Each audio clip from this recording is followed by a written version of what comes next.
Hello CA Foundation champs. Hope you all are doing amazing.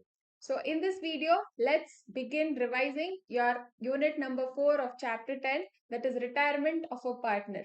As I mentioned in the previous video, see, admission, retirement, death or dissolution have most probable chances of coming as a full-fledged questions from this particular chapter. So we completed admission, whatever treatment was done. So with especially points like revaluation, we will again get to revisit in this particular units. So in this units, we will understand what are the impact when what happens to the books of a partnership accounts when a partner retires. Yes. So retirement of a partner. A partner may retire from the partnership firm. The reason could be any simple thing because of old age or illness, etc. The business of the partnership firm definitely will not come to an end when a partner retires. Just there will be some reconstitution which results due to exit of one of the partners. So what it says is other partners may continue to run the business of the firm. Readjustment takes place in case of retirement of a partner because earlier, for example, assume there were three working partners. Now, if one partner retires, their earlier three will become now two. So therefore, that will definitely have an impact. So therefore, readjustments need to be considered. Likewise, as we did in admission, there was one new partner getting added. Yes, whenever a partner retires, the continuing partners may gain in terms of profit sharing ratio. Why do they gain? See, earlier profit was supposed to be shared among three partners. If I have to take an example of three partners. Now, since one partner exits the firm, so there will be only two partners left. So, one partner who was supposed to take the share of profit is now not present in the business. So, therefore, the partners continue to gain on retirement. Therefore, the remaining partners arrange for the amount to be paid to discharge the claims of the retiring partners. Now, here, if you observe, there is no concept of separate legal entity present between partners and a partnership firm. Therefore, when the partner is going out of the firm, obviously he will be liable to certain amounts. First major thing would be his capital investment. Additionally, there could be some interest on capital, share of profits, or there could be any other arrangement of amounts which is supposed to be paid. Who is responsible to arrange for that compensation? It will be the remaining partners who will pay to discharge the claims of the retiring partners. Yes. Due to this, what impact happens with respect to books of accounts? See, like we saw in admission, assets and liabilities will again be revalued at the time of retirement. Goodwill treatment should also be considered. That is, it is either raised or surrender value of joint life policy. This is one of the important concepts which we observe coming up in retirement as well as death of a partner. Then if any is taken into account, that is, these are the major things which we observe which could result in an impact to our books of partnership firm. Revaluation profit and reserves are transferred to capital or current account of all partners. Now, this is important. If you remember what we discussed in admission, revaluation profit or loss was only distributed among old partners in old profit sharing ratio. This is retirement. So, this reconstitution is happening until the partner leaves the firm. So till then, what and all reflects with respect to revaluation of assets and liabilities should also be shared to the partner who is leaving the firm or who is retiring from the firm. So therefore, revaluation profit or loss will be shared among all the partners. And lastly, final amount due to the retiring partner is determined and discharged. So this calculation will happen in the retiring partner's capital account, that is to find out what is due from the behalf of the firm, and that will be discharged by the remaining partners. We will understand one by one with whatever overview we understood now. In this process, there are few calculations to be done. So let's go through that. First one, as we understood ratio calculation in admission as well, here also there could be some particular ratios which becomes important in our calculation. So most common thing as we saw in admission with respect to goodwill was sacrificing ratio. Likewise, with respect to goodwill, here we consider something called as gain ratio. And since one partner will exit the firm, there will also be an impact with respect to the profit sharing proportion, which the partners would continue doing, that is with respect to old partners. So therefore, for old partners, we will also be supposed to look at what could be the revised new profit sharing ratio after the retirement of the partner, and what is the gain they are apportioning with respect to what the retiring partner had left behind. Let's understand this with an example. First, new share is nothing but old share plus gain share. Understand logically. Assume there were three partners, A, B, and C. Assume B retires. Now, whatever share was belonging to B will be distributed between A and C. So, A will anyway have his hold share. So, along with that, what B is leaving, so that is nothing but his gain proportion. So that is why new share from here onwards will be old share plus gain share. So this is the basic criteria to determine new ratio. So, continuing this example, there are three partners A, B, and C sharing profits and losses in the ratio of 3 is to 2 is to 1. Now, in this example, A retires, B and C. If you observe from the given data, B and C was sharing 2 is to 1. So, new ratio for B and C, if nothing specified in the question, here nothing is mentioned. So, we will assume this also to be the continuing further proportion to share profits or loss. And now, gain ratio. Gain ratio is determined how? First of all, gain ratio is also 2 is to 1. What does this gain ratio means? See, A's ratio is 3 by 6. Who is A? A is the retiring partner. Is going to be divided between B and C. That is 3 by 6 will be divided amongst B and C. The proportion in which it's getting divided, we call that as a gaining ratio, because that whose partner who was retiring, he's just giving it away. Whosoever is receiving is nothing but gain for them. So this proportion in whatever manner they distribute will be your gain ratio. If nothing specifically given in the question, we take gaining ratio as 2 is to 1, which was nothing but old ratio. That is, here by reading we understood gain ratio is nothing but the proportion. In this example, nothing was specified. They're just giving me the old ratio data and which partner is retiring. So no further details available. So therefore, whatever was their old ratio, we continue that to be the gaining ratio as well. Now, this was our gaining ratio. Fine. There is one more concept which we can derive from this is called gaining share. Like we understood sacrificing share. Now, what is this gaining share? We know what is the proportion of the retiring partner, that is 3 by 6. In what proportion they are sharing 2 is to 1, which is nothing but their old ratio. So B's gaining share will be 3 by 6 into 2 by 3. That will be 6 by 18.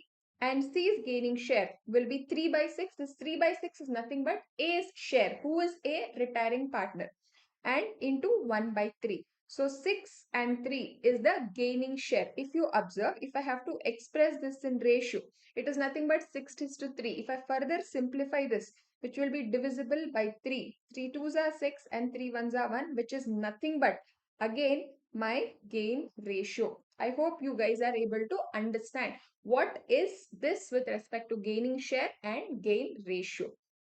Further, another example. Again, there are three partners A, B, and C sharing profits and losses in the ratio of 3 is to 2 is to 1. A retires and his share is acquired as follows. In the previous example, if you observe, there was no such mention of wordings. Here it just says it is acquired as follows. Who is acquiring? B is acquiring 1/10 share from A, and the balance share is acquired equally. Actually, how much is A's share? It is 3 by 6. Of 3 by 6, 1/10 is taken by B, and the balance that is remaining, excluding that 1/10, will be shared equally. So first, B's gaining share, that is whatever he is taking, is 1 by 10. Not conclusive 1 by 10, because he is also having a part in the balance which specifies that it needs to be shared equally. Yes, balance share. So what was A's share? 3 by 6. So B is already fixed that he is taking 1 by 10. So we will take that out from the A's share. 3 by 6 minus 1 by 10. So if I divide this, LCM between 6 and 10 will be 30. So 6 5s are 30 and 5 3s are 15. 10 3s are 30, 3 ones are 3. So 15 minus 3, this will be 12 by 30. What is this 12 by 30? This is nothing but the balance portion from A's share. Now, what does the question specifies? The balance is acquired equally between both the partners. So 12 by 30, if I have to divide it between B and C, it is nothing but half half. So 12 by 30 into 1 by 2, 12 by 30 into 1 by 2. So this will give up to 12 by 60, 12 by 60. Now, what did we do? We just apportioned. What was the manner of distributing or taking away A's share, who was a retiring partner? So, B is gaining share. If I have to calculate the gaining share now, B was anyway getting 1/10 first. Then, along with that, he's also getting plus 12 by 60. So, 12 by 60. If I further solve this, I will get 18 by 60. Then C's gaining share will be just 12 by 60. So, this is the gaining share. If I want to calculate gaining ratio, it will be 18 is to 12. Further, if I simplify, it will be 3 is to 2. So this was to calculate gain ratio or gain share. Next, new profit sharing ratio. We understood earlier it is nothing but old share plus gain share or gain ratio. So for B, it was 2 by 3 and for C, it was 1 by 3. If I just take both of their proportion. But in total, what was their share? 2 by 6 and 1 by 6. So B 2 by 6 plus whatever he is getting as the gain part, 18 by 60. So if I further solve this, common LCM factor between 6 and 60 will be 60. So 6 tens are 10 twos are 20 and 60 gets cancelled, 18. So 38 by 60. And then C likewise 1 by 6 plus 12 by 60. So 10 plus 12 by 60, 22 by 60. This is the new profit sharing ratio. I hope both the examples is clear. Now, the next point to understand here is goodwill adjustment. See, whatever concepts which we have discussed with respect to goodwill, be it methods to determine goodwill or concept of hidden goodwill will still be relevant in this particular unit as well. Here, whatever we are going to discuss is nothing but what is the manner of distribution with respect to share of retiring partner and what ratio should be considered here. So goodwill adjustment. There are three partners X, Y and Z sharing profits and losses in the ratio of 3 is to 2 is to 1. And Z is retiring. Z is retiring on 31st March 2024. So who are the gaining partners? The remaining partners are nothing but gaining partners. So X and Y are gaining partners. Goodwill of the firm is 3 lakh. Now first logically understand why are we doing this goodwill adjustment. Till now, whatever goodwill derived by the firm, assume for example, in this case, it is 3 lakh. So this 3 lakh is not just randomly available value. This is generated by the efforts of three whole partners, their way of running the business. Yes or no? So now, when the partner is retiring from the firm, don't you think he is also liable to take a share from the goodwill being generated till date? Yes. So that is what we are going to do. In admission, what happened? We were making the goodwill treatment with respect to the compensation because of sacrificing partners. Now here, till date, the partner has worked for it. So he will also be liable to take a share of goodwill. So that is 3 lakh. So in this case, what will be the entry which we have to consider for goodwill adjustment? It will be gaining partners capital account debit because ultimately they are only supposed to give it to which partner? Retiring partner. Retiring partner's capital means his balance will increase. He was supposed to take a share of goodwill. So therefore, gaining partners will pay, retiring partners will receive. So if we have to present this in the journal entry, gaining partners capital account debit to retiring partners capital account. At goodwill share belonging to him at, this is very important, at what ratio? Gain ratio. So here it becomes simpler for you in admission with respect to goodwill. What ratio we take there? It is sacrificing ratio. In retirement, while we are making goodwill adjustment, what ratio we are supposed to take? It is gain ratio. To do this only, we understood how to calculate gain ratios, guys. Yes. Next. So in this case, what is Z's share? Who was Z? He was the retiring partner. So Z's share is firm's goodwill into his profit sharing ratio, that is 1 by 6. So that is what is done here, 3 lakh into 1 by 6. This was same step what we were doing till now for goodwill. So if we solve this, we get 50,000. Now this 50,000 will be apportioned in what ratio? Gain ratio. Gain ratio in this question, nothing was specified, no details was given. If you remember, if nothing specified, what did we understand?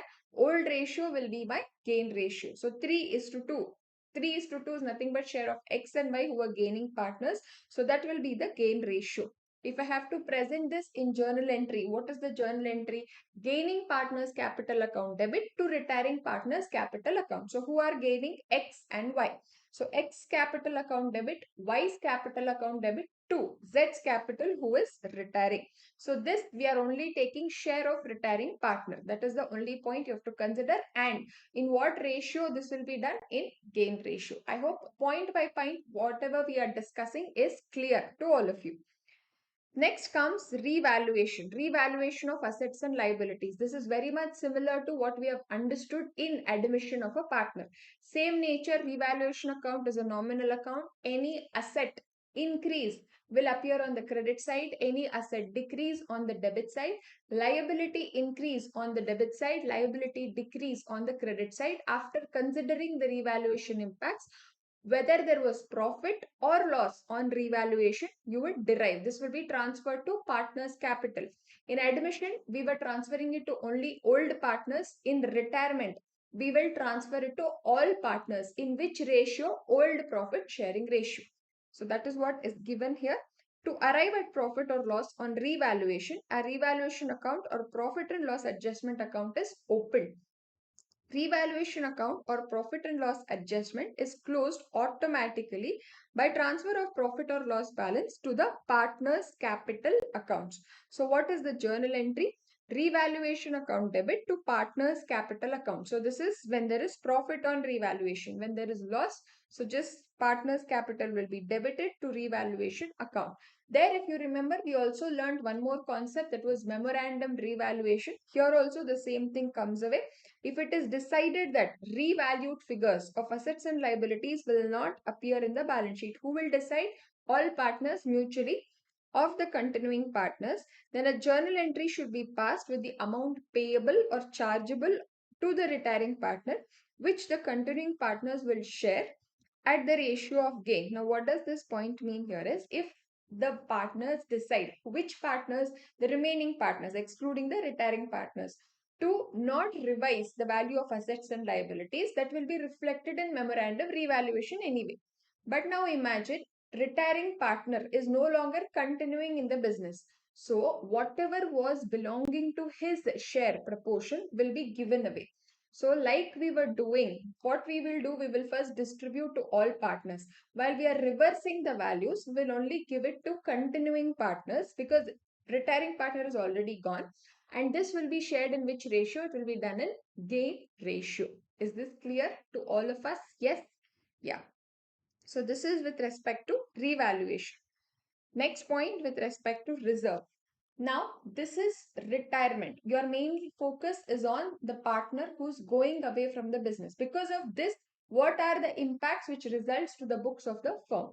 Now, this reserve is created by portion of profit which is derived for every year, set aside from every year's portion of profit.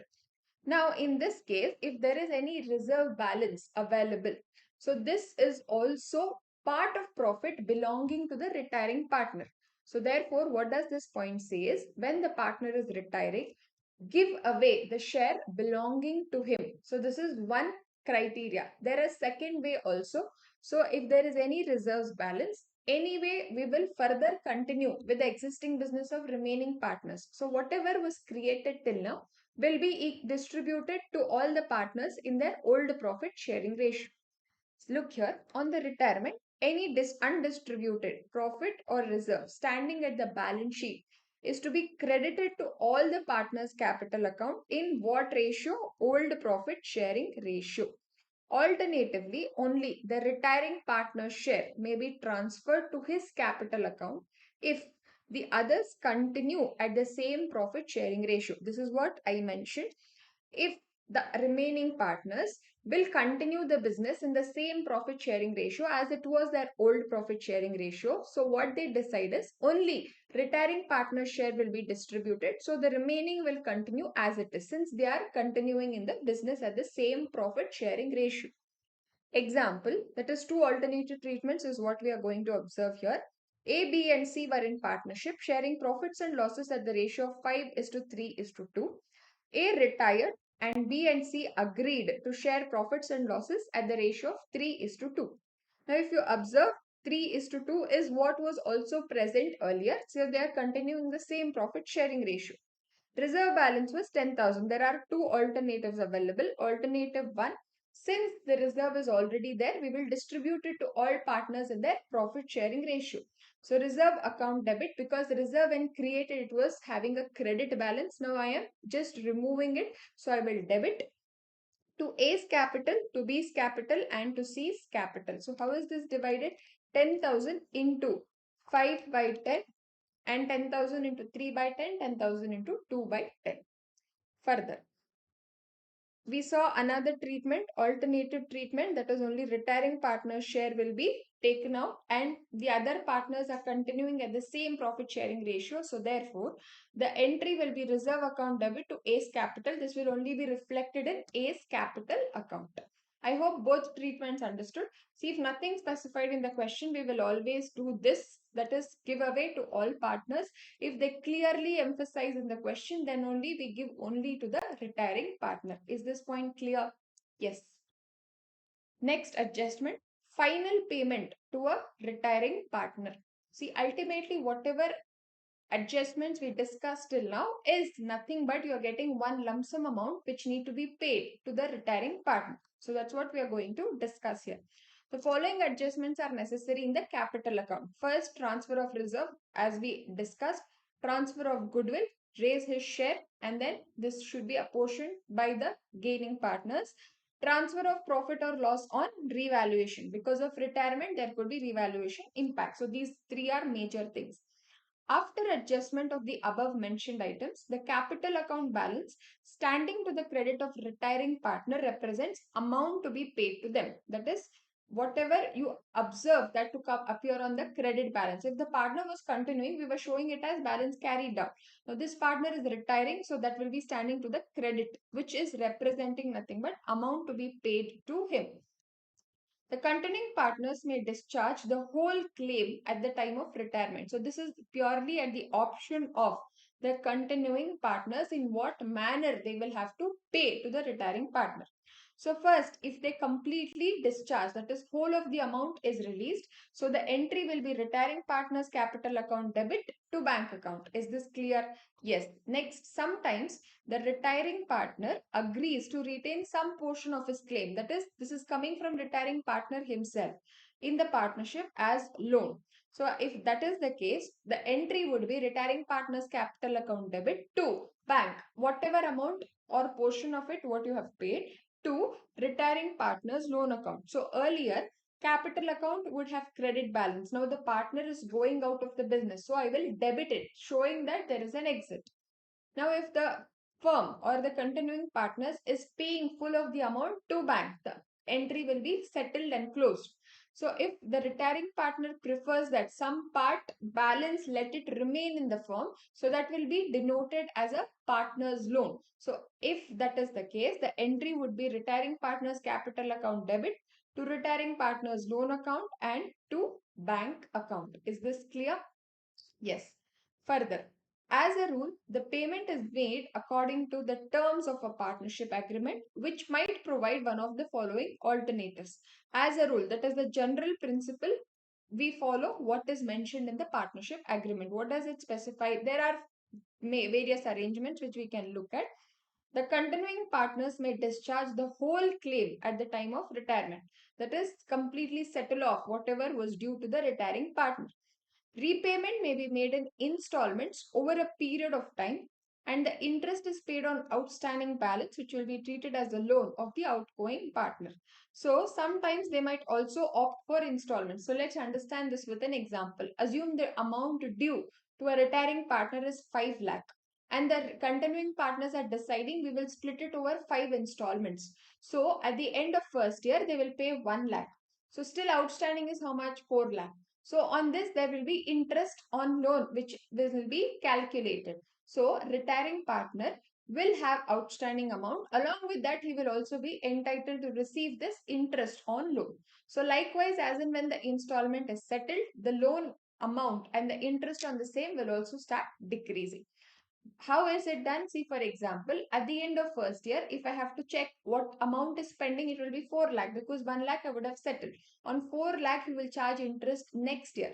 When it comes to the next year's end, you would have settled 1 lakh. So if you take for the third year, the amount outstanding would be 3 lakh. So accordingly, your loan amount is decreasing, which will have a direct impact on the interest part. Clear? Next, the amount due may be treated as a loan to the firm, and in return, the firm will either pay interest at a fixed rate or share of profit of the firm. So it purely depends on the partnership agreement, the mutual arrangement, what they get into. Either they pay it at fixed rate or they can directly give the share of the profit of the firm. Understand logically, guys. See, anyway, in P&L appropriation, because any transaction between the firm and partners will be reflected in P&L appropriation. So it is nothing but taken away from the profit of the firm itself. So therefore, either you give a fixed rate or share profit. It means one and the same. Next, an annuity may be paid to a retired partner for life or for an agreed number of years for the life of some dependent.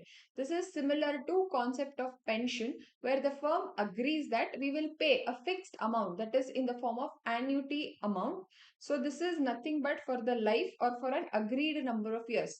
They could either consider this on the retired partner's life or some agreed period or tenure to pay this fixed amount. So there are various alternatives available. It depends on what the continuing partners mutually decide and denote. So majority, what treatment you see to solve in the question is either they settle it at one shot or they keep partial amount as loan and show it as outstanding, which will also appear in the balance sheet as your liabilities. Further, the most important adjustment next is joint life policy. Now, what is this joint life policy? This is, first of all, a life insurance policy taken by a partnership firm jointly on behalf of all the partners present in the business. Partnership firm may decide to take a joint life insurance policy on the lives of all partners. The firm pays the premium, and the amount of policy is payable to the firm on the death of any partner or on the maturity of policy, whichever is earlier. See, first of all, this is a life insurance policy, and its maturity depends on happening of that event or the maturity period, whichever is earlier. So since it is life, the event they would connect here would be death. So therefore, it mentions that the firm pays the policy amount either on the death of the partner, that is any of the partner, or on the maturity of policy, whichever is earlier out of the both. So this is to give you a brief about what does joint life policy work on what terms. So insurance policy is jointly taken on behalf of all partners. Insurance premium need to be paid yearly to insurance company, because based on that only the maturity amount is decided. Now this insurance premium, whatever the firm pays on behalf of partners, it is treated as a normal expense, like we record it as a normal expenditure in profit and loss account. In this, there are few terms which need to be understood so that it becomes easier for you to grasp what elements are given in the question. So first, assured amount. Now, what does assured amount means? It is nothing but amount which will be paid by insurance company. It is, in short, is nothing but policy amount. When will the insurance company pay? Two events, either on maturity of policy or death of a partner, because this is nothing but which works on whichever earlier scenario. Next, surrender value. What is this surrender value? Amount which will be paid by insurance company if policy is cancelled. See, first of all, this is the life insurance company. There will not be any tenure to determine. That is, maturity date comes means yes, that would be given. So, if any of the partner, because of any of the reason, makes the policy gets cancelled, definitely the policy company will not give you the assured amount because you have not at all met the term period for what it had prescribed for. It will give you some amount. So that value is called as surrender value. That's why it says amount which will be paid by insurance company if policy is cancelled. So this is nothing but surrender value. The cancellation could happen for any particular reason. So after just understanding a small brief about joint life insurance policy, now let's understand how it should be treated in the books of partnership firm. First, when the premium paid is treated as an expense, that is, you are just recording it in a profit and loss. So, what would be the entries on payment? On payment of premium or on payment of any expense? What do we do? Expense account debit to bank account. So, here it is joint life policy insurance premium. So, we will name it account debit to bank account. This is when it is paid. Now, here we have opened an expense account. Remember, this is nominal in nature. If I have to present this in ledger, it will not have any balancing figure. So, where will it be transferred to? Profit and loss. So, therefore, profit and loss account debit to joint life insurance premium, that is a transfer entry. After this, when maturity arrives, see this would happen every year because every year the firm would have paid insurance premium. On maturity of the policy, what happens? You will receive the policy amount from insurance company. So what is the treatment which we will record? Since we treated insurance premium as an expense, so anything you receive out of it will be normally taken as income. So if we record it as income, so this income purely should be belonging to partners because on behalf of them only we took the insurance policy. So what would be the accounting treatment? Bank account debit for receipt of maturity amount. Two, partners capital account. So if there are three partners, A's capital account, B's capital account and C's capital account, individually we will distribute in their profit sharing ratio. I hope this was simpler. This is the treatment we do only if insurance premium is treated as an expense. Until you receive the maturity amount, you will record it normally as an expense. When the money is received, that will be distributed to partners capital account. So this is belonging to all partners, that is even including retiring partner. Clear with this? Yes. Next, when premium paid is treated as an asset, that is whatever expense you had incurred with respect to premium amount, that is treated as an asset. So in this case, what is the entry? On payment of premium, as and when you pay for anything, so the entry would be expense account debit or with respect to asset purchase account debit to bank. So likewise, here we are treating it as an asset. So joint life policy account debit to bank account. So this will be the first entry. Next, at the end of the year, the amount in excess of surrender value is treated as a loss and is transferred to profit and loss account. Now, what does this mean? See, for example, assume the joint life policy expense is around 10,000. So, what is the treatment we have taken? We are treating this as an asset. So, if this is treated as an asset, so this will reflect where in the balance sheet, correct? Now, what does this point say at the end of the year? When the policy is treated as an asset, we will have to compare the joint life policy with respect to that particular year's surrender value. That is called a surrender value table from which we can compare. Whatever I have recorded the amount, it is 10,000. Now assume as per the surrender value table, first year, my policy value is showing at 6,000. Now, what does this mean? If I am cancelling this policy in the first year, from this policy amount, I am only getting 6,000. That is what it means. Surrender value is 6,000.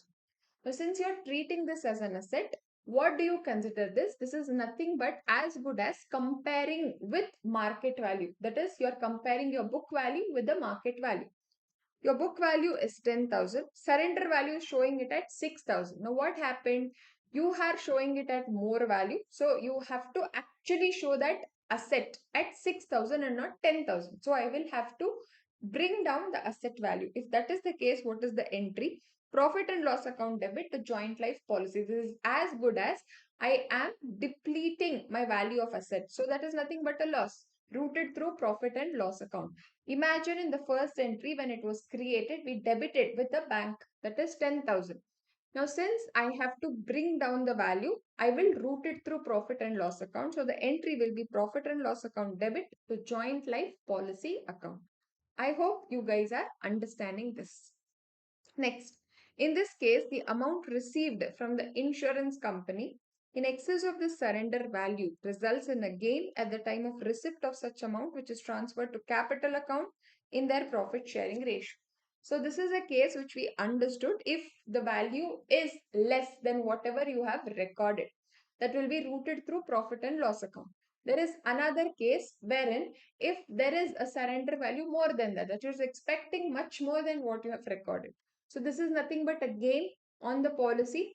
Like we distributed income, this also belongs to the partners and it will be distributed to partners in their profit sharing ratio.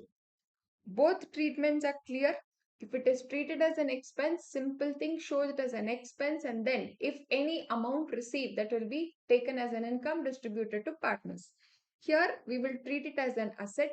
Only difference here is you will also have an asset entry coming in the balance sheet if there is no surrender happening in that particular year, and anything received extra will be transferred between partners capital account, in which ratio? In their old profit sharing ratio.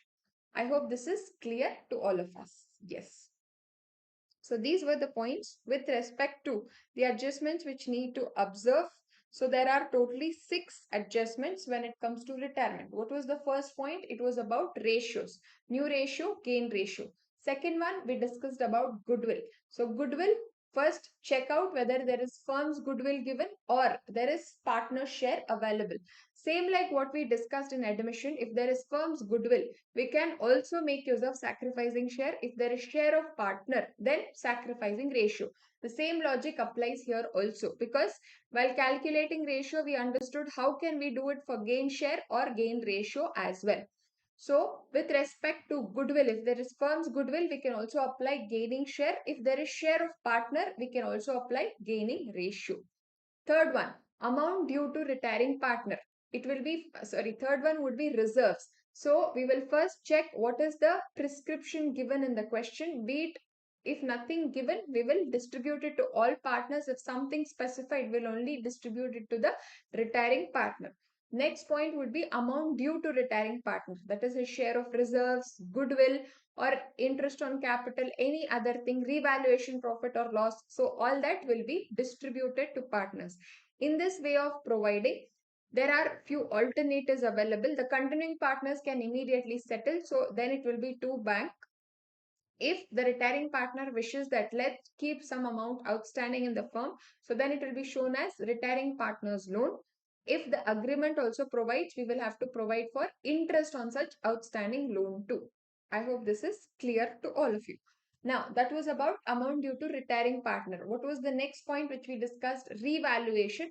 So same points, whatever we have understood with respect to admission.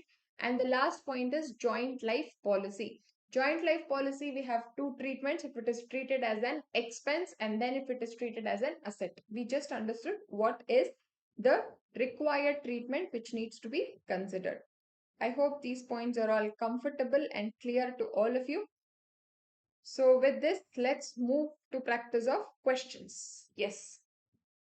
F, G and K were partners sharing profits and losses at the ratio of 2:2:1. K wants to retire on 31st December 2022. Given below is the balance sheet of the partnership as well as other information. So, like we have been observing, there is balance sheet details given. Trade receivable includes bills receivable of 20,000. Yes. F and G agree to share profits and losses at the ratio of 3:2 in future. Now, if you observe their old ratio was 2:2:1, they are, that is continuing partners whose F and G continue to share in the ratio of 3:2. This is not same as my old ratio. Fine. Value of goodwill is taken to be 50,000. When they just mention value of goodwill, what do we consider this to be? Goodwill of the firm. Sundry fixed assets are revalued upward by 30,000 and inventories by 10,000. Bills receivable dishonored is 5,000. on 31st December 2022. That is same on when the date when partner is retiring, but not recorded in the books. Dishonor of bill was due to insolvency of the customer. F and G agreed to bring sufficient cash to discharge claim of K and to make their capital proportionate. Also, they wanted to maintain 75,000 bank balance for working capital. So, what is the bank balance given? 50,000. They want to show this at 75. That means add 25,000 more. Pass necessary journal entries. Also prepare capital accounts of partners and draft the balance sheet of F and G after case retirement. So these are the points which has been asked. First, they are asking us to pass journal entries. So first, let's record the revaluation impact. Sundry fixed assets are revalued upward by 30,000 and inventories is also upward by 10,000 because it is given in the same statement. So what will be the entry? If the asset is increased, it will be credited in the revaluation account. So if I have to present it in journal entry, it will be sundry fixed assets account debit.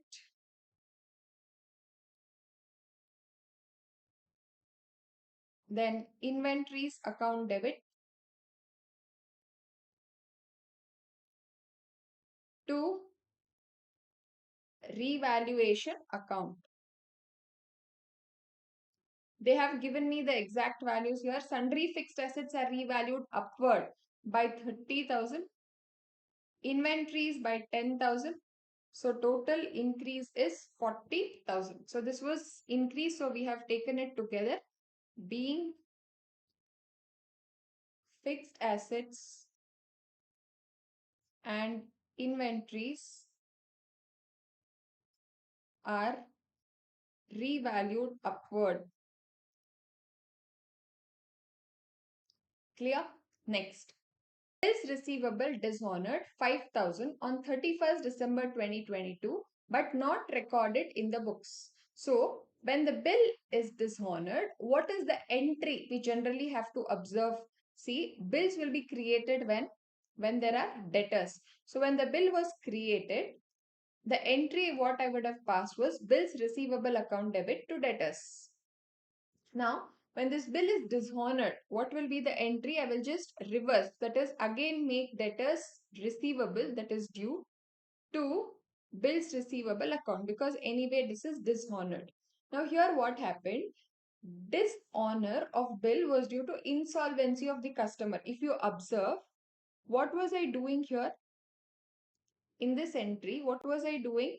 I was again making debtors due with an expectation that bill anyway got cancelled because it was dishonored, but debtor is still liable to pay me.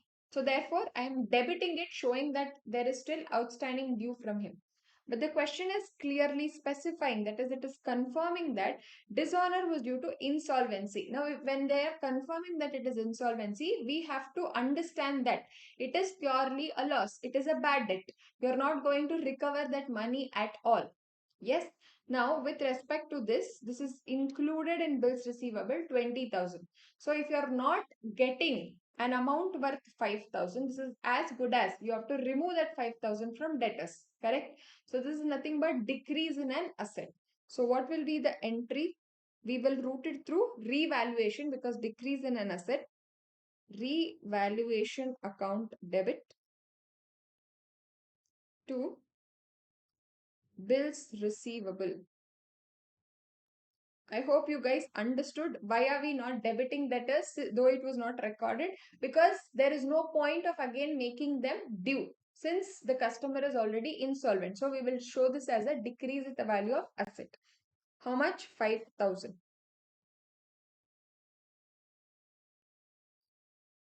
Being bill dishonored due to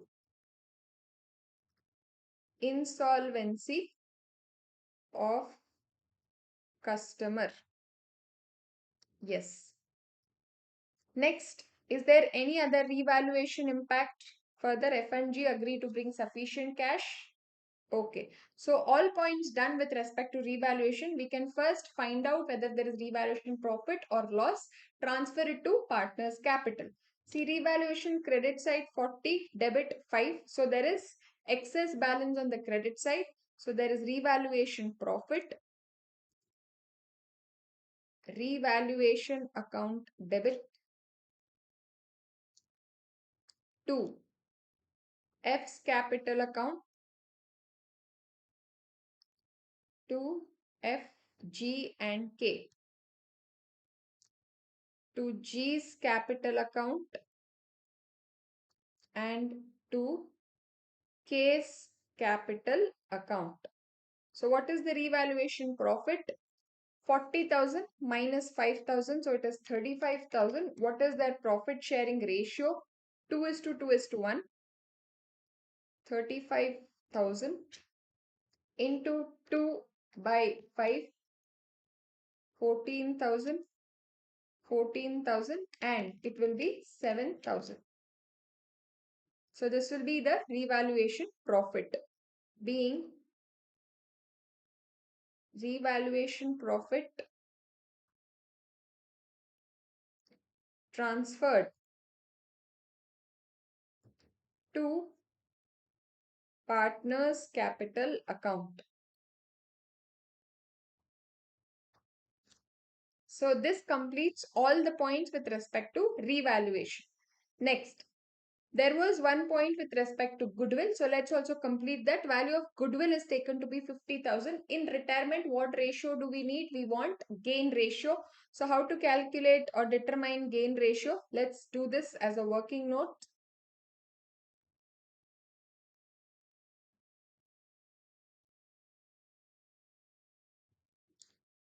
While we were discussing the points, new ratio was nothing but old ratio plus gain ratio, correct? This can also be replaced with share. Now I want what gain ratio.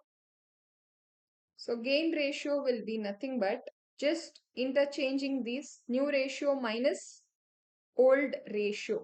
So using this, let's calculate gain ratio. Gain ratio will be for whom?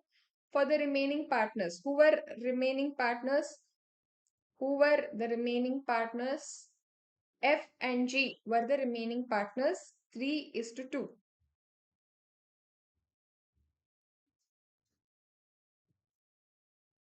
So new ratio is 3 is to 2. 2 is to 2 is to 1 was their old ratio. So for F, it will be 2 by 5 and for G, 2 by 5. So this, since we have common denominator 1 by 5, G is gaining nothing. So there is only one gaining partner F. Now in this case, gain ratio for F alone is coming as 1 by 5. So goodwill of the firm is rupees 50,000. Retiring partner share.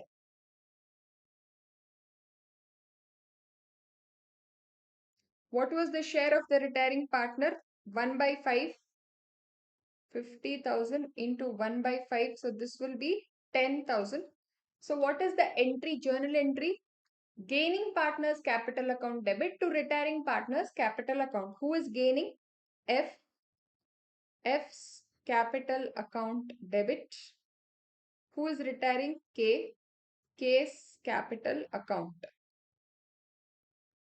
Now 10,000 is the retiring partner share. Since only one partner is gaining, so entire amount will be taken here, 10,000 and 10,000. So this, since they have asked as a journal entry, this will also be reflected there. F's capital to K's capital.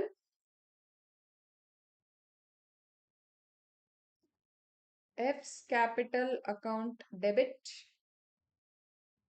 to K's capital account. 10,000 and 10,000. Being retiring partners share of goodwill provided in gain ratio. So we have completed all the entries with respect to goodwill and revaluation. Next could be an entry with respect to discharge of claim of K and making their capital proportionate. For this, we will definitely have to present the details in capital account. Then only we will be able to know what is the requirement of capital. Yes. So since they have also asked us to prepare capital account, let's open by balance brought down 1 lakh 20, 80 and 60. 1 lakh 20,000, 80,000 and 60,000. Then not to forget in retirement, if there is any point with respect to reserve, even if the question doesn't specify, we will distribute it to all partners. Here the question does not mention anything about reserve, but the balance sheet has reserve, so we will take that 10,000 distributed in old ratio 2:2:1. So the entry for this will be by reserves 10,000 into 2:2:1. So 4,000, 4,000 and 2,000. Yes. So next we had transferred revaluation profit, revaluation account debit. So by revaluation account 14, 14 and 7.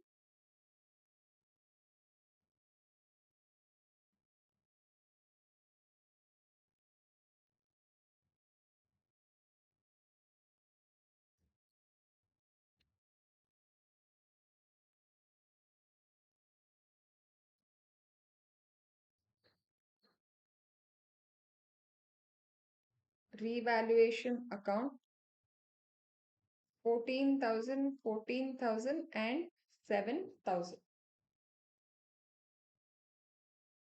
Next we had this goodwill entry F's capital to K's capital. So to K's capital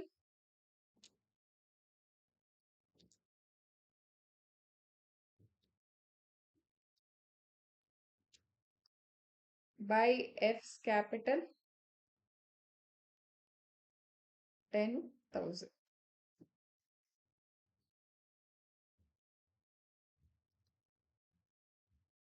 Yes, all entries done. Now the two important adjustments which is mentioned is F and G agree to bring sufficient cash to discharge claim of K and to make their capital proportionate. First of all, they need to bring sufficient cash. That means this point is confirming that they are going to introduce additional capital. Now this amount, whatever they are going to introduce, will be used for first paying off the settlement amount to K and then to make their capital proportionate. So first let's find out how much is supposed to be paid to K. How do we find out?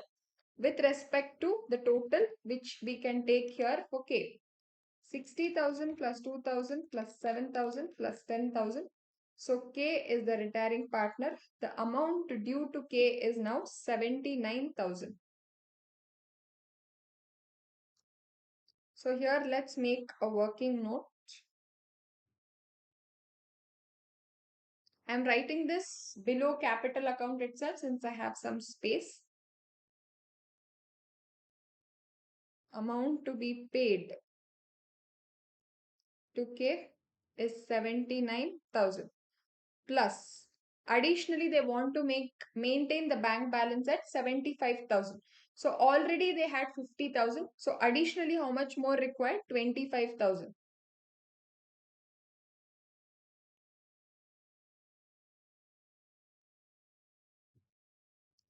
Requirement towards bank balance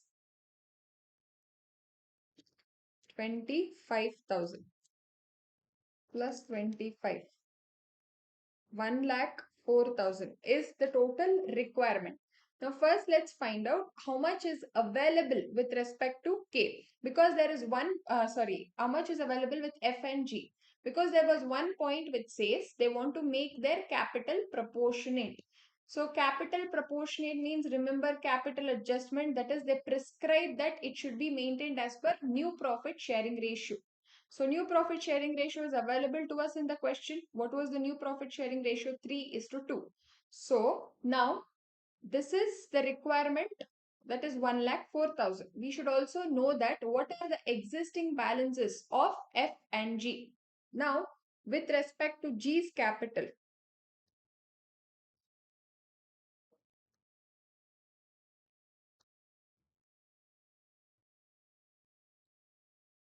capital balances. First, F 1,20,000 plus 4,000 plus 14,000, 1,38,000. G 80,000 plus 4,000 plus 14, 98,000. This was anyway available with respect to F and G. Now, for F, if you observe, there is 110,000 negative. So, this will be 1,28,000. This is nothing but capital balances. Correct? So, 1,28,000 plus 98,000 is 2,26,000. Now, what does the question specify? Along with this capital, 1,04,000 is more required. Yes or no? So, 1,04,000 is required from what proportion? First to settle to K, retiring partner, and then to maintain bank balance. So, total capital, if I take 226 plus 1,04,000, this will be 3,30,000. Total capital. Now, this 3,30,000, they want to maintain this in the new profit sharing ratio. So, what is the new profit sharing ratio? The question specifies it to be 3:2. So, 3,30,000 into 3 by 5 is 198 for F,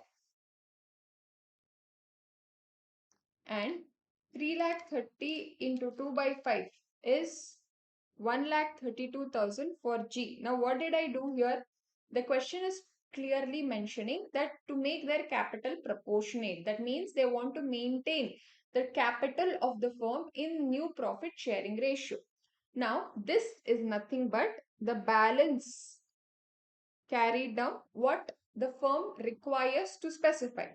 Now, after I enter that, anyway, if I have to close the ledger, I'll get the balancing figure. Now, the question clearly specifies they need to bring sufficient cash. So, which side can we expect the balance to come? On the credit side, see here, 198 plus 10,000 for F minus 1,20,000 minus 4,000 minus 14,000, 70,000, and 132 for G minus 80,000 minus 4,000 minus 14,000, 34,000 for G. This is nothing but by bank. Because the question clearly says they need to bring in sufficient cash. So what did we do? If I have to explain you the steps, we first find out what is the capital balances after considering all the adjustments, that is reserves, goodwill, revaluation. So this was 128 for F and 98,000 for G. Additionally, together with this, they required more capital. That was for what purpose? One, to settle for K. Another one, to increase the bank balance up to 75,000. So 50,000 was already available. So therefore, we have taken 79, that is the amount due to K, and 25,000. So totally, if I take 2,26,000 plus 79 plus 25, so that will be 3,30,000. Now this 3,30,000 should be presented in the new ratio, that is 3:2. So that is nothing but my closing capital balance, which is 1,98,000 and 132. Now we have closed with respect to F and G. So the total for F will be 2,08,000.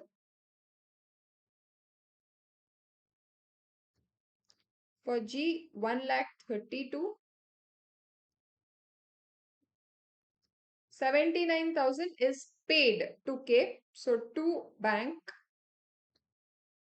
79,000, which was nothing but his due amount. So this is your capital account. I hope this is clear. Now last, we need to present this in balance sheet. With respect to this, we need to pass the journal entry. So what is the entry for payment to K? K's capital account debit to bank 79,000.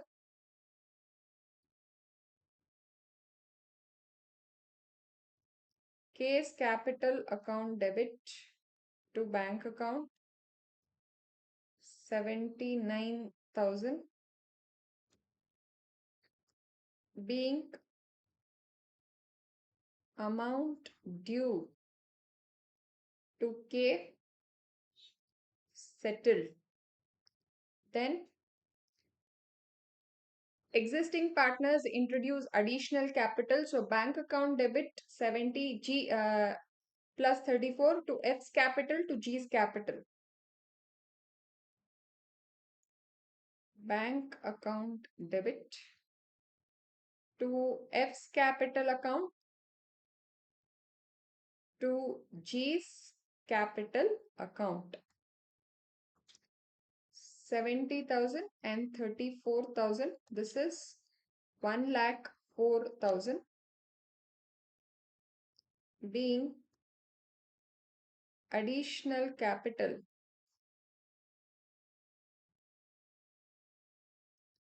bought in by F and G. So this is done. Sundry fixed assets were revalued upward by 30,000. So 1,50,000 plus 30,000.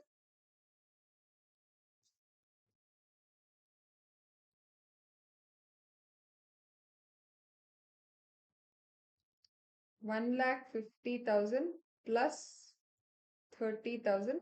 This will be 1,80,000. Next, inventories 50,000. Now this inventories was also revalued upward by 10,000. 50,000 plus 10,000.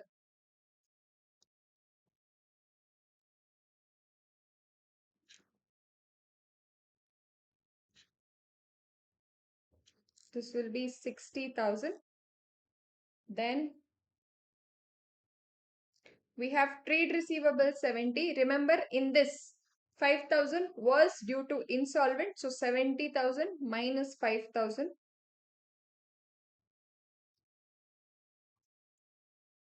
Trade receivables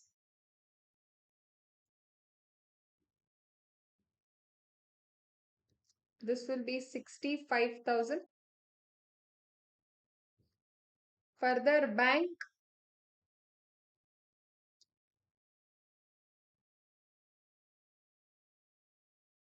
bank anyway had 50. Remember the impacts whatever we have shown here. By bank means the capital would have been increased plus 1,04,000. You paid 79,000 to the retiring partner. So 50,000 plus 1,04,000 minus 79. Your maintaining is at 75, which was the requirement of the question. Further, capital account balances, then trade payables 50,000.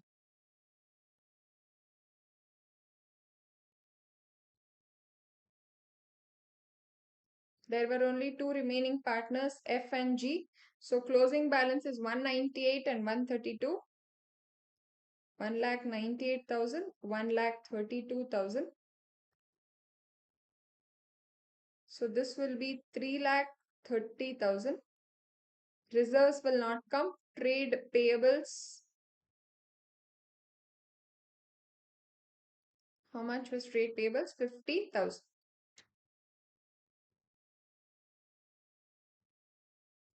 Let's total the balance sheet. 1,80,000 plus 60, 65, 75, which is 3,80,000 on both sides.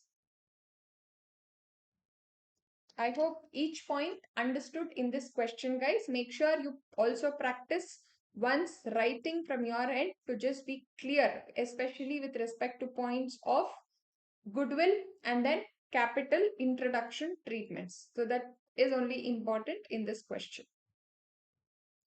Moving to the next question. A, B and C were in partnership sharing profits in the proportion of 5:4:3. The balance sheet of the firm as on 31st March was as under. So they are giving us the details. A had been suffering from ill health and gave notice that he wished to retire. So A, who was taking 5:4:3, that was nothing but 9 plus 3, 12. So 5 by 12, he is retiring. An agreement was therefore entered into as on 31st March, the terms of which were as follows.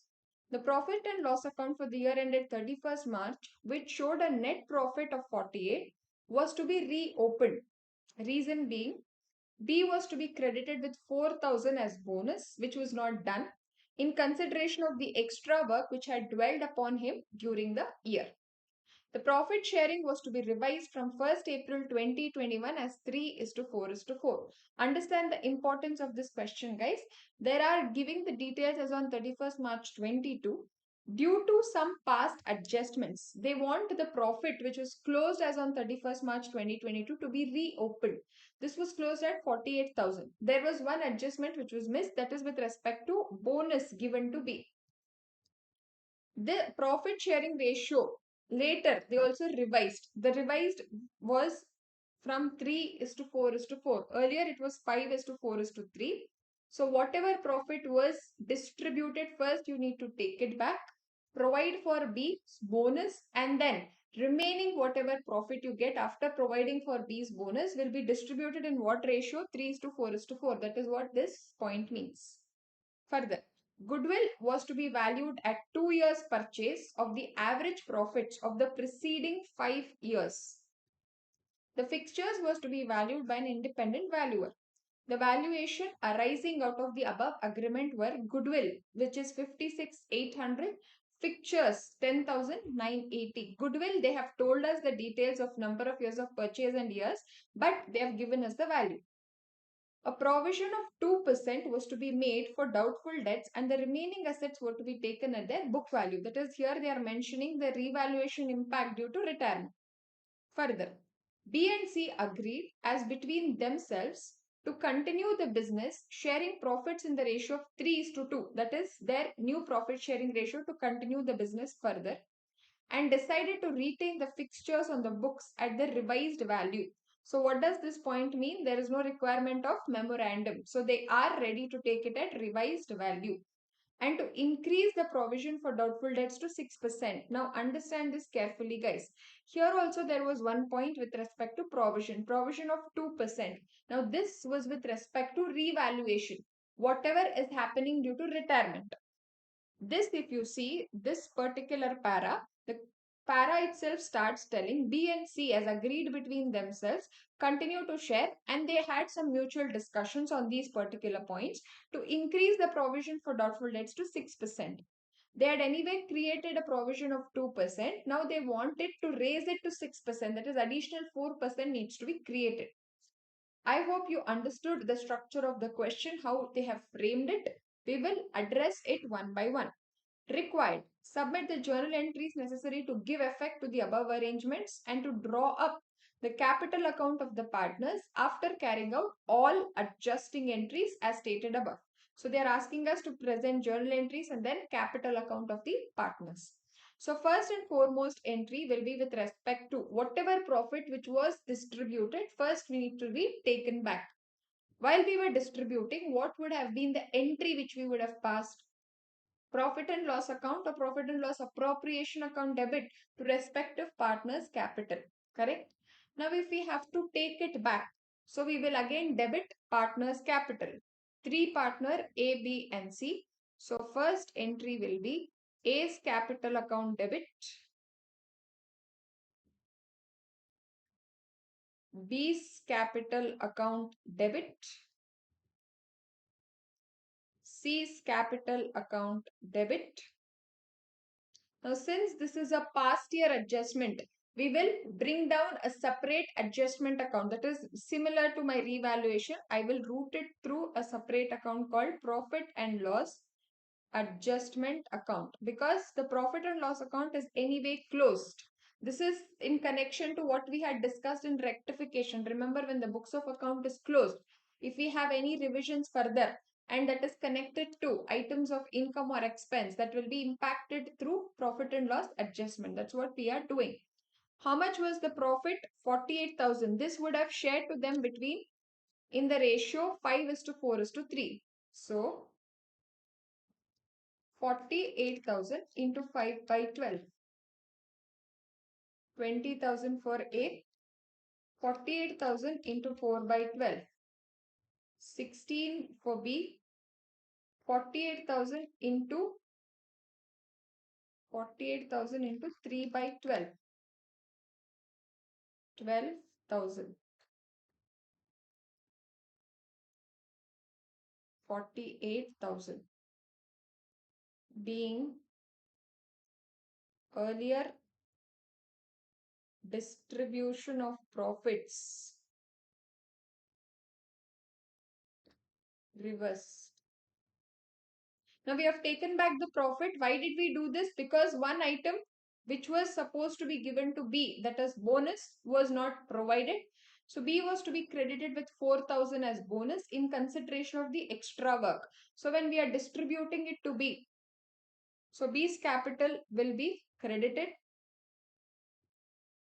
Profit and loss adjustment account debit to B's capital account. How much was the bonus? 4,000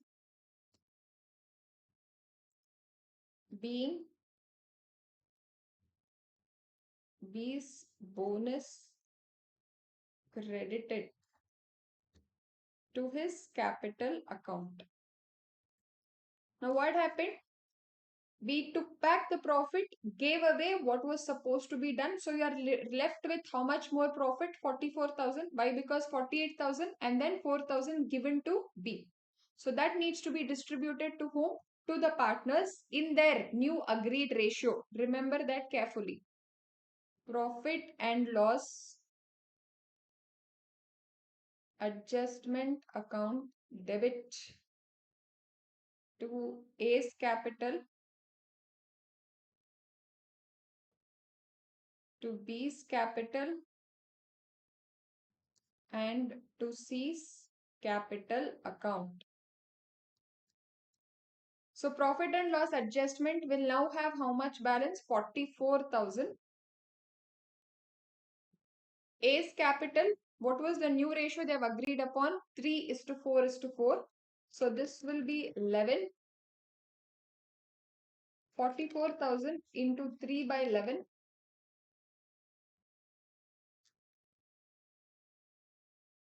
12,000. 44,000 into 4 by 11. 16,000 and then 16,000.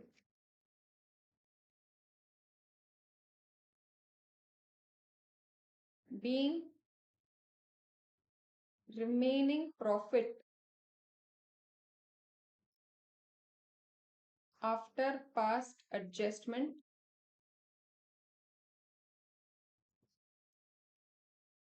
provided to all partners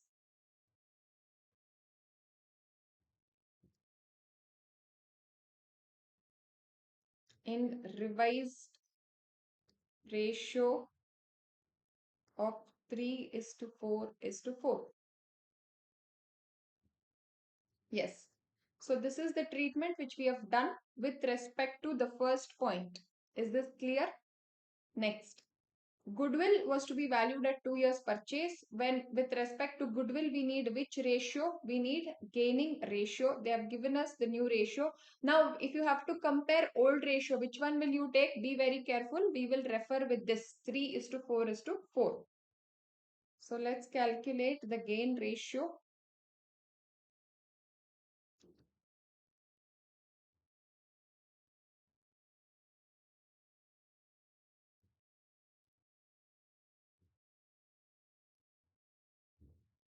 Calculation of gain ratio. What is the formula? New minus old. A retired, so B and C.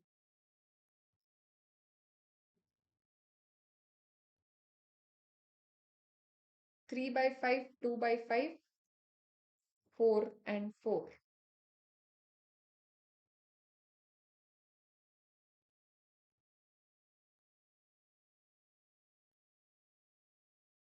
4 by 11 and 4 by 11. 5 and 11, 55. So 5 11s are 33. And then 11 fives are 5 fours are 20. So this will be 13 by 55. Then again 55. 5 11s are 11 twos are 22. 11 fives are 5 fours are 20. So this will be 2 by 55. Clear? Now gain ratio is nothing but 13 is to 2. So if it is gain share, 13 by 55 and 2 by 55. So what is the proportion of goodwill given? They have given us the firm's goodwill, which is 56,800. We need to find out what is the share of retiring partner.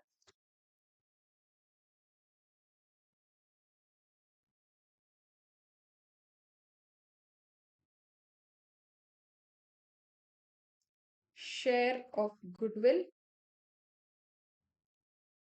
So this will be 56,800 into 3 by 11. That is what his revised share is.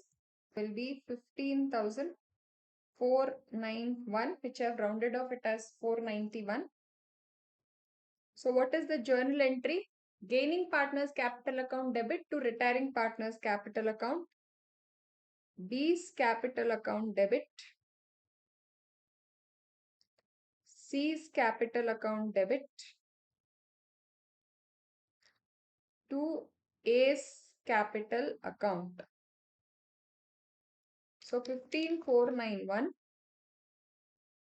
into 13 by 55.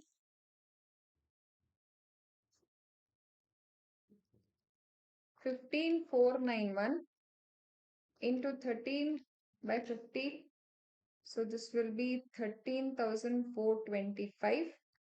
15,491 into 2 by 15. 2065. 13,425 plus 2065. Let's make it 2066. So this will be 14,491. Gain ratio was 13 is to 2. So based on this proportion, we have divided B's capital, debit C's capital to A's capital. So we can reflect this journal entry here.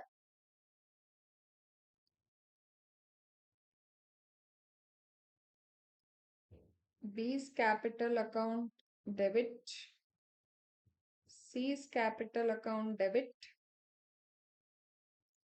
to A's capital account. This was 15,491. 13,425 2066.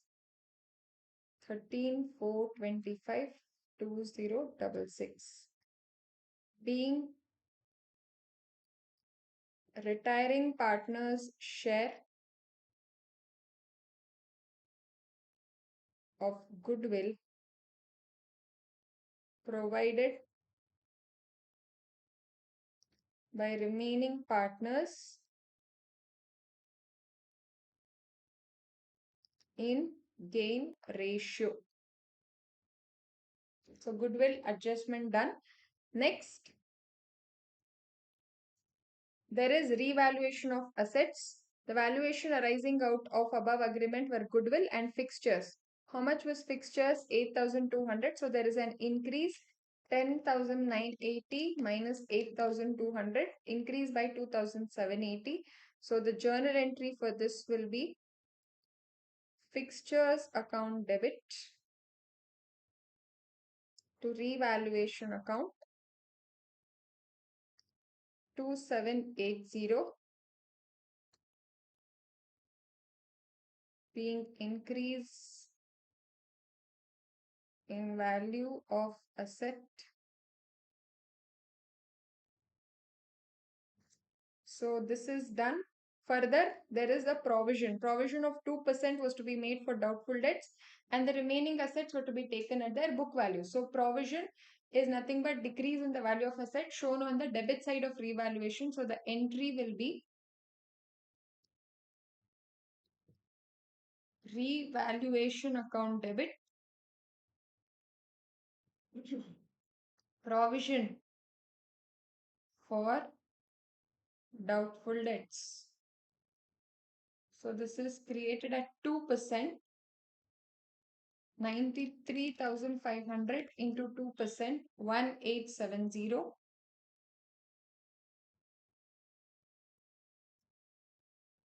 1870 being provision created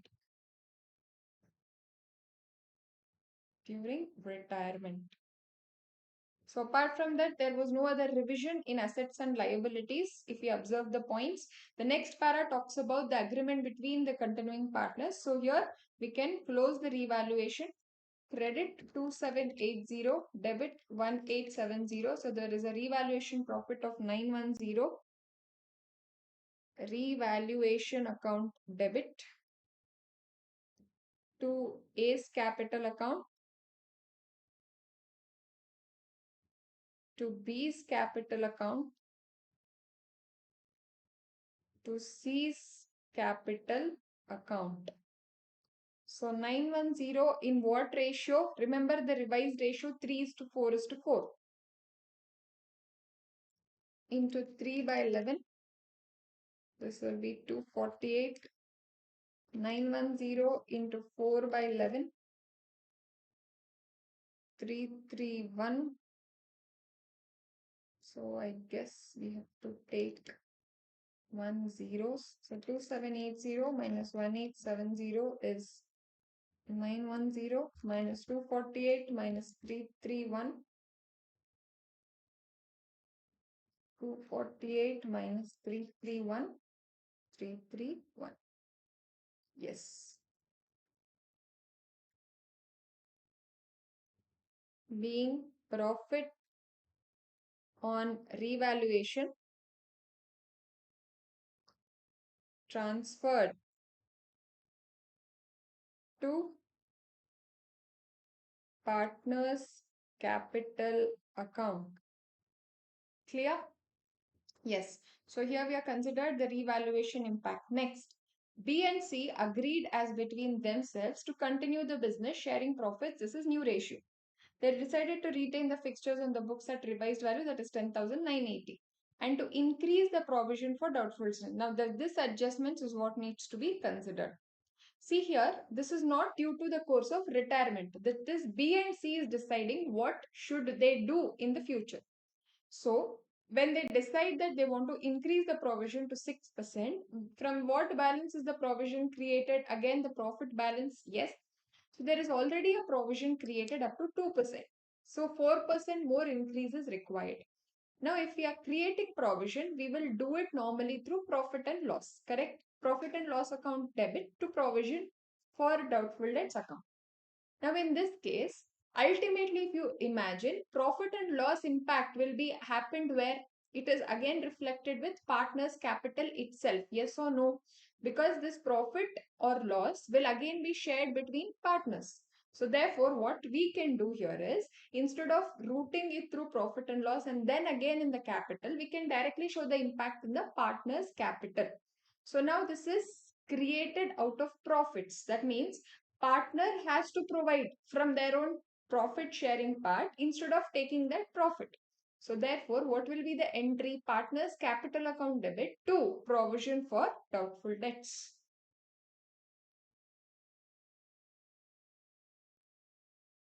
How many partners are there? There are two partners, B and C. So B's capital account debit, C's capital account debit to provision for doubtful debts. Now, what is the total of trade receivables? 93,500. 4% more was required.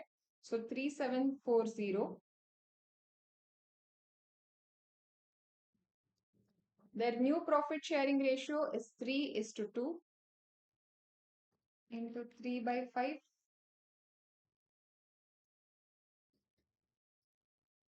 Is 2 by 5.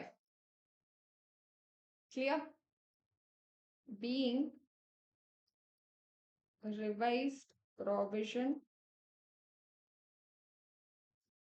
created as decided by B and C. Complete all points addressed. So they had asked us journal entries and then capital account. So let's present all of these in the capital account. There is no reserves balance given. So just opening balance 135,930. 135,930. So this is by balance brought down. 95, 120, 61, 170. 95, 120, 60, much? 95, 120, 61, 170.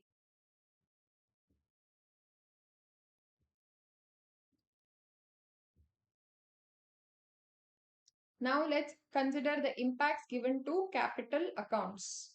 So first, with respect to taking back the profit, A's capital, B's capital to C's capital, to profit and loss adjustment. So to profit and loss adjustment 20, 16 and 12.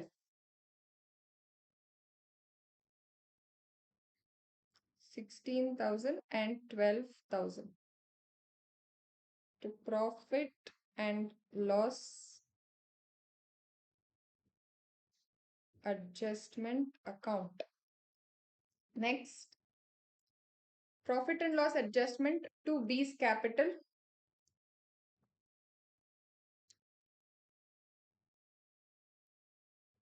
By profit and loss adjustment 4,000 in B's capital. Then redistribution of the correct profit. P&L adjustment to A's capital, B's capital and C's capital 12, 16 and 16.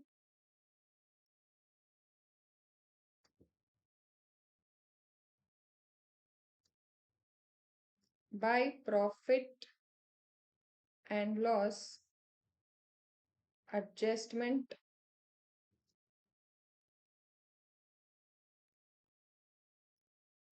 next, fourth, goodwill, B's capital, C's capital to A's capital. To A's capital 15,491.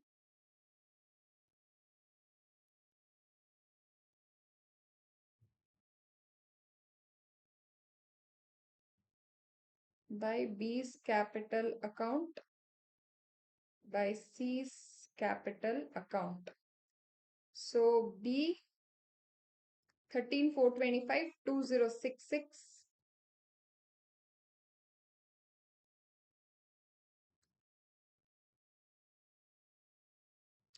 13,425, 2066.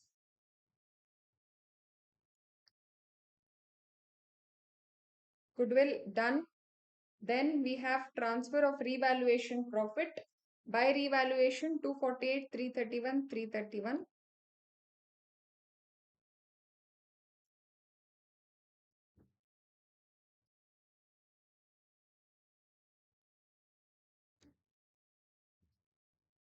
Profit.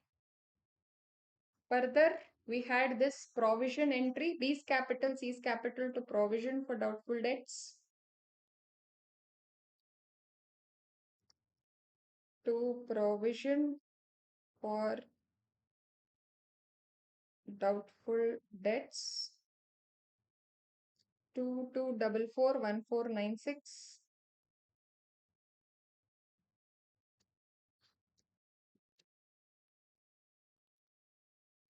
Yes, all done. Have the question specified anything with respect to retiring partner? After carrying out all the adjusting entries as stated above, they've not mentioned that is there any immediate settlement or so. So we anything outstanding to the retiring partner will be transferred to his loan account because the question is not specifying anything clearly. And the balance of the continuing partners will be closing capital balance. 61,170 plus 16,331. This is 77,501. 77,501 minus 12,000 minus 2066 minus 1496. This is 61,939. Next, 95,120 plus 4,000 plus 16,000 plus 331.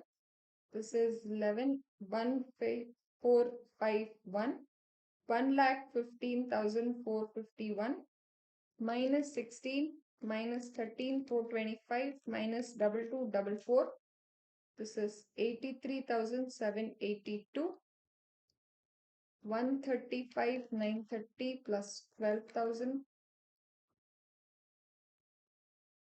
plus 13,425 plus 2066 plus 248.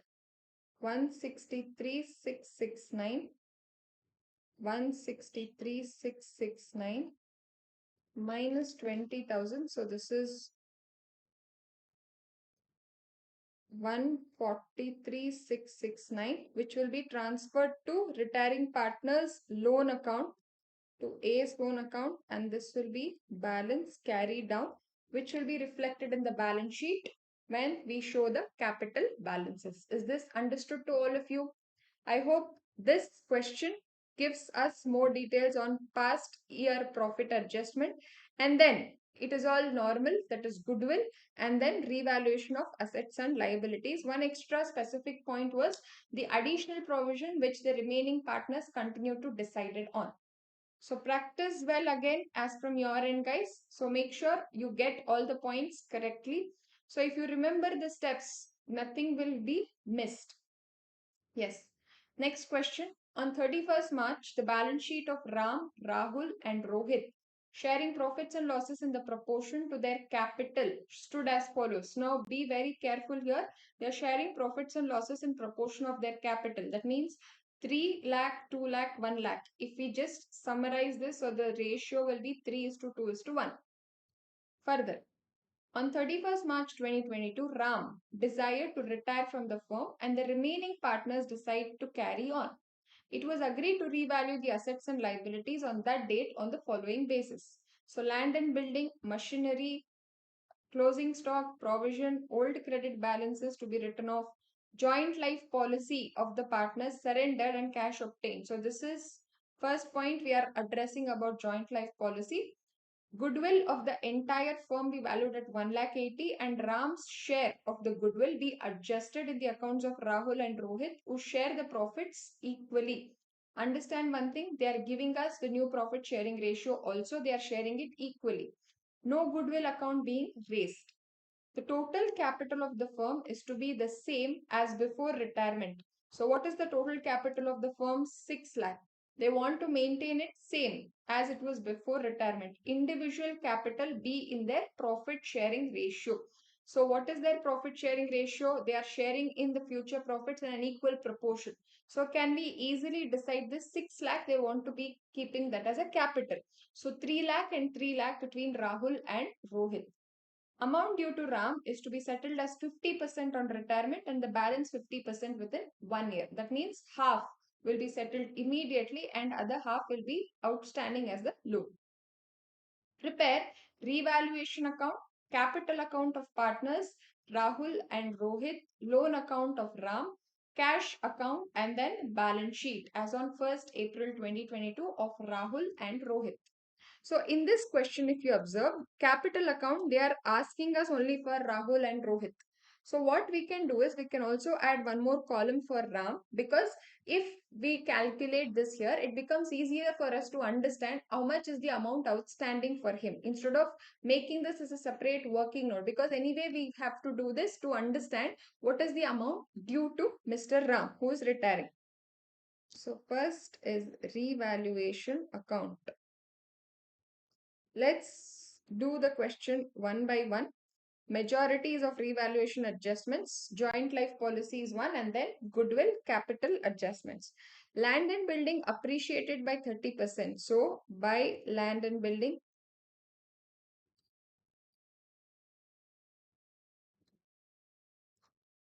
2 lakh into 30%, 60,000.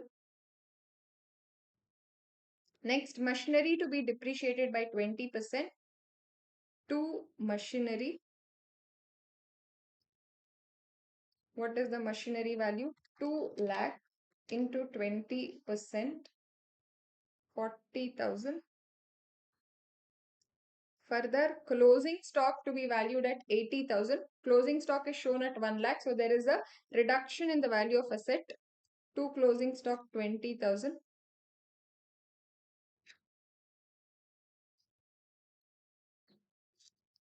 Next, provision for bad debts to be made at 5%. How much is sundry debtors available? 2 lakh. To provision for bad debts, 2 lakh into 5%, that is 10,000. Old credit balance of sundry creditors, 10,000 to be written off. So creditors was 2 lakh. In that they want 10,000 to be written off.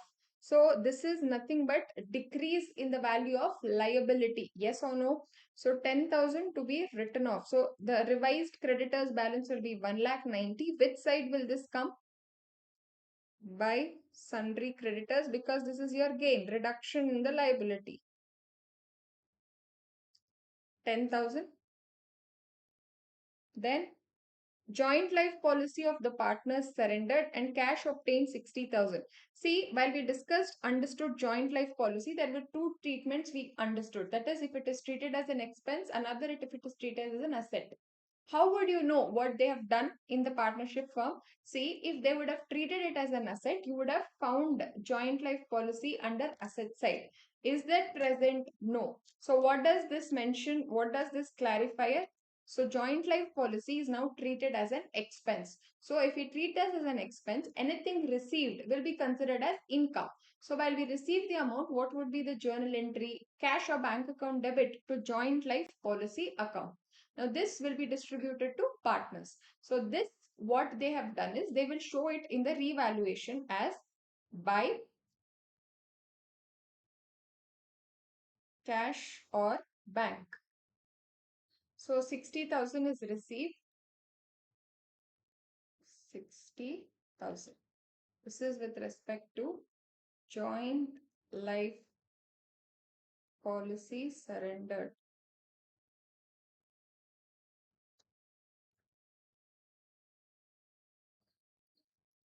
Further, anything with respect to revaluation, the next is goodwill and capital. So all revaluation impacts done. 60,000 plus 10,000 plus 60,000, 1,30,000 minus 40 minus 20 minus 10, 60,000 to partners capital.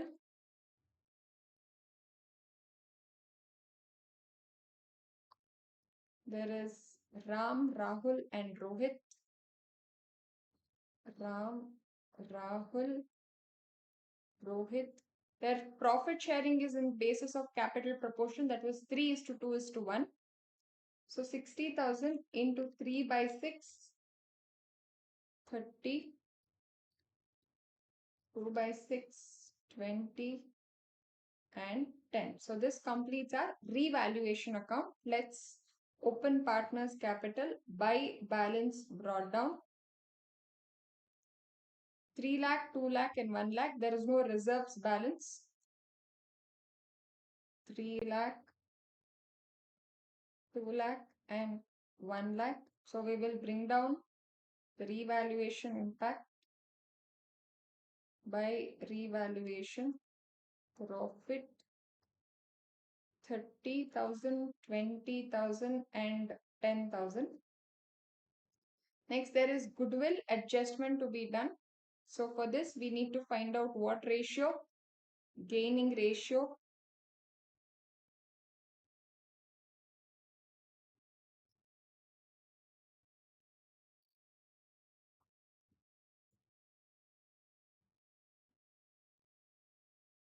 Gain ratio is nothing but new ratio minus old ratio.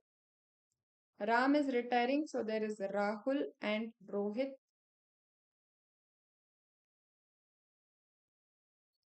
So further they are dividing it equally. So 1/2 into 2 by 5, 2 by 6, because their old ratio was 3 is to 2 is to 1. So 2 by 6, and this is 1 by 2 minus 1 by 6. LCM, if we have to take between 2 and 6, it will again be 6. So 2 3s are 6, 6 6 cancel, 1 by 6, 6 2 3s are, and 6 6 cancel, 1, 2 by 6, 6. Yes, so the gain ratio here is 1 is to 2. Goodwill of the firm is given to us in the question is valued at 1,80,000, and Ram's share of goodwill. So Ram's share of goodwill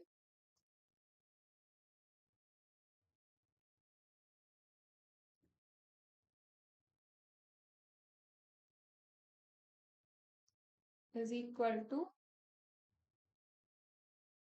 goodwill amount is 1,80,000 into 3 by 6. This is 90,000. So this will be apportioned amongst the remaining gaining partners. So what will be the entry? Rahul's capital account debit, Rohit's capital account debit to Ram's capital, who is retiring. Ram's capital 90,000. So in 1 by 3, 30,000 and 60,000. So this is the goodwill adjustment. So this will also appear in the partner's capital. Rohit to Ram's capital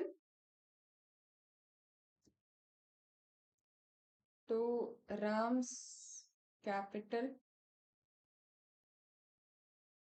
30,000 and 60,000 by Rahul's capital account 30,000 by Rohit's capital account 60,000. So this is the goodwill adjustment. Done. Next, the total capital of the firm is to be the same as before retirement.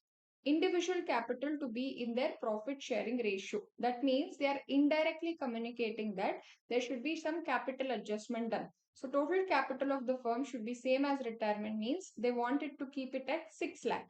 So individual capital should be in their profit sharing ratio. Their new profit sharing ratio is 1 is to 1. So for Rahul and Rohit, can I just write down the balance carried down, which is easy to find out? To balance carried down, they have to maintain 3 lakh and 3 lakh. This is what is understood there, correct? And amount due to Ram is to be settled as 50% on retirement and the balance 50% in 1 year.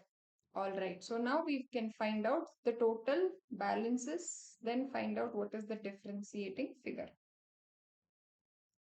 First, for Ram, 3 lakh plus 30,000 plus 30,000 plus 60,000, 4 lakh 20,000. Now in this 420, they are telling 50% is paid immediately. So to cash or bank, since the question is asking about cash account, so it is better we write it to cash or bank, and the balance is shown as Ram's loan 2 lakh 10. So here we have closed Ram's account. Rahul 3 lakh plus 30,000 minus 2 lakh and 20,000. 1 lakh 10 is the difference.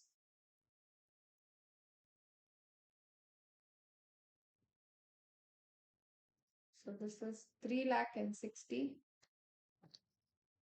minus 1 lakh minus 10,000, 2 lakh 50. This is nothing but introducing additional capital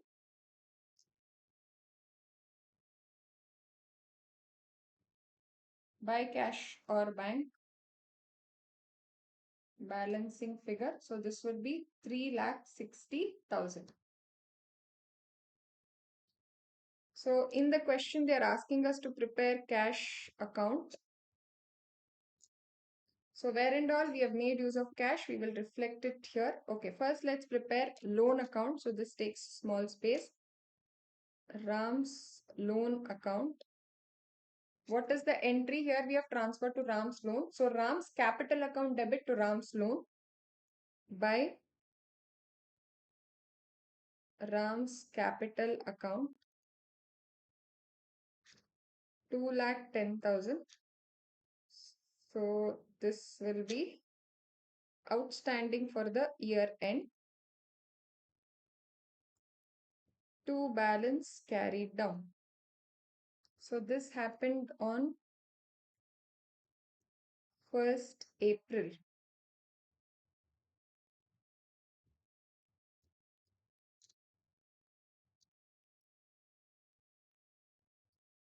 Then cash account, where and all we have used, we can just make this impact. So one in revaluation by cash or bank, two revaluation 60,000.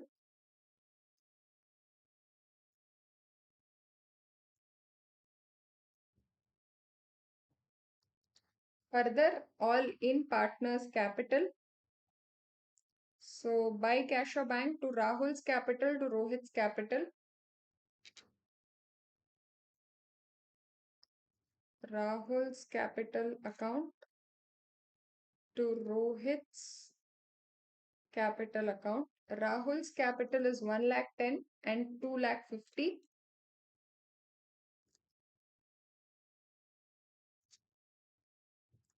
And then for Ram, we are settling. So Ram's capital to cash or bank by Ram's capital 2,10,000.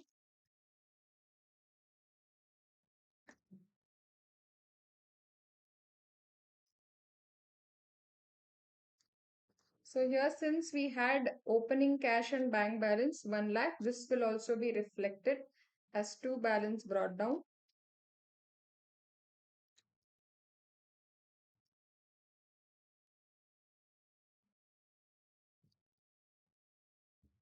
One lakh. Yes. 1 lakh plus 60,000 plus 1,10,000 plus 2,50,000. This is 5,20,000 minus 2,10,000. 3,10,000 is the closing cash and bank balance.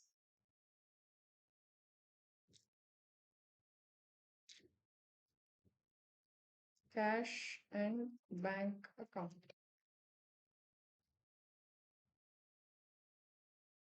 Now last, balance sheet. So with respect to balance sheet, land and building 2 lakh, there is an appreciation by 60,000.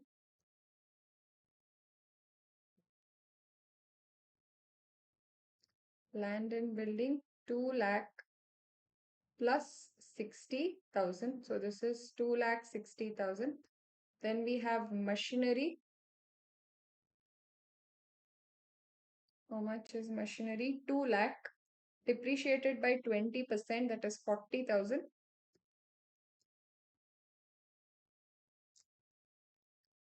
Minus depreciation 40,000. So this will be 1,60,000. Closing stock 1 lakh valued at 80. So closing stock 80,000.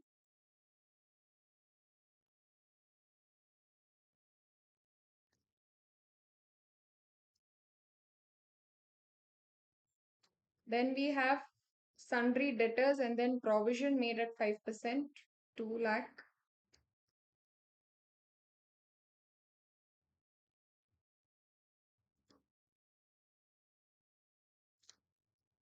Minus provision for bad debts. We had calculated that in revaluation 10,000. So this will be 1,90,000. Then we have old credit balances. Asset side all done. we have to enter cash and bank balance. So from the ledger, we got 3,10,000.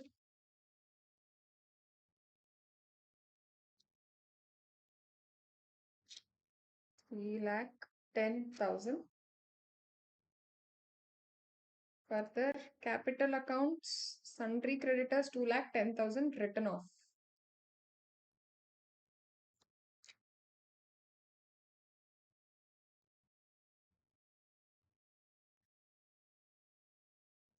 Rahul and Rohit 3 lakh each. This is 6 lakh. Then sundry creditors 2 lakh minus written off 10,000. So this will be 1,90,000. So sundry creditors 2 lakh, written off taken.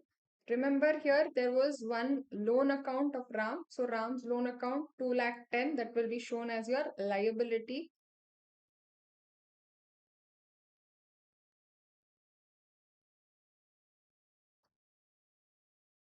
Now check the total of balance sheet. You guys can do it at one sheet. Since I had space, I've just written half here. 2 lakh 60 plus 1 lakh 60, 80,000, 1 lakh 90 plus 3 lakh 10, 10 lakh 190. Yes, both sides, the balance is coming at 10 lakh. So in this question, they have asked us a lot of things. One, normal, that is revaluation partners capital balance sheet. Additional could be your loan account and cash in bank. So compared to what we discussed from the other two questions, one additional point, extra point, what you observed is with respect to joint life policy. It was simpler enough because either it will be treated as an expense or as an asset. We first took the adjustment, that is impact of the receipt in the revaluation account, and then considered that effect as a distribution of profit amongst partners, because anyway your revaluation profit or loss will be distributed to partners capital. So three questions, whatever we discussed, are definitely a must do for practice before you face your exams, because they have different set of adjustments. Make sure you watch the video and also practice once from your end after you complete watching and understanding the question which is solved. I hope you're doing your best, guys. Please maintain that consistency until you face this exam. Keep working hard until you feel that you're satisfied with your preparation. Focus on your best efforts always. Until I see you in the next video, take care. Bye.